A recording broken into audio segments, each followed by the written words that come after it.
ಏನಮ್ಮೇ ನಾನ್ ವ್ಯಾಪಾರ ಕೂತ್ಕೊಂಡ್ರೆ ನಂದೈ ಶೆಟ್ಟಿ ಅಂಗಡಿಲಿ ವಿಕ್ರಮಾದಿತ್ಯ ಕೂತ್ಕೊಂಡಂಗೆ ಬೋ ಚೆನ್ನಾಗಿ ವ್ಯಾಪಾರ ಆಯ್ತದೆ ಅಂದೆ. ನಿನ್ ಮಾರೇನ ಅವತಾರದಿಂದ ಒಬ್ಬ ತಿರ್ಬೋಕಿ ನನ್ ಮಗನು ನೋಡ್ಲೇ ಇಲ್ಲ. ಆಯ್ತು ನೀನು ಮಾತು ಕೇಳಿ ಮಡಕೆ ಸಂದಿಯಲ್ಲಿ ಮಂಗನ್ ತರ ಮಗ ಮುಚ್ಕೊಂಡ್ ಕೂತ್ಕೊಂಡ್ರೆ ಯಾವ ನನ್ನ ಮಗ ಬರ್ತಾನೆ ವ್ಯಾಪಾರ ಮಾಡಕ್ಕೆ. ಇನ್ನೇನ್ ಬಿಚ್ಕೊಂಡ್ ಕುಡಿತ್ಯಾ? ಬಿಚ್ಕೊಂಡ್ ಕುಡಿಯಕ್ಕೆ ನನಗೇನು ಹುಚ್ಚ? ವ್ಯಾಪಾರ ಅನ್ಬೇಕೆ ಹೊಸಿ ಚಮಕ್ಕಾಗಿ ಅಲ್ಲು ಬಾಯಿ ಬಿಟ್ಕೊಂಡು ಮಾಡ್ಬೇಕು ವ್ಯಾಪಾರನ. ಬೀದಿಗೆ ಕಳ್ಸಿವ್ನಿ ಬಿಸಿಲು ಕಾಯ್ಬೇಡ ಆದ್ರೆ ಆಯ್ತದ.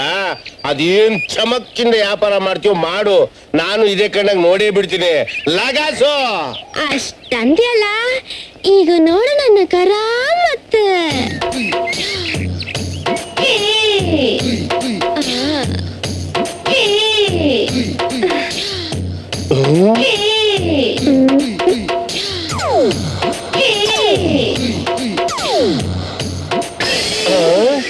ಇದೇನ್ರಯ್ಯ ಒಳ್ಳೆ ಪರ್ಸೆಗ್ ಬಂದಾಗ ಬಂದ್ಬಿಟ್ಟಿದ್ರಿ.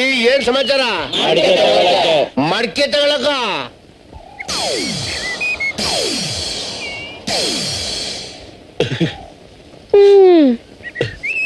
ಸಾಯವರೆಗೂ ಸಂಪಾದನೆ ಮಾಡಕ್ ಆಗ್ತಿರ್ಲಿಲ್ಲ ನಿನ್ನ ಕೈಯಲ್ಲಿ ಇಷ್ಟು ದುಡ್ಡ ತಗ.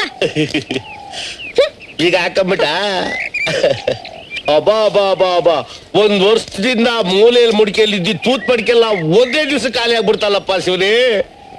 ಆ ಶಿವ, ಆ ಹೆಡ್ಲೂನು ಮಂಡಿನ ಮುದ್ದೆಯಲ್ಲಿ ಅದೇನ್ ಕರಾಮತ್ ಇಟ್ಟಿದ್ಯೋ ಪರಮಾತ್ಮ.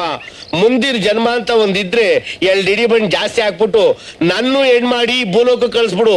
ಈ ಊರ್ ನನ್ ಮಕ್ಳೆಲ್ಲ ಜಲ್ ಸುರ್ಸ್ಕೊಂಡು ನನ್ ಬೆನ್ನಿಂದೆ ಸುತ್ತಾಡ್ಬೇಕು, ಹಂಗ ಮಾಡ್ತೀನಿ.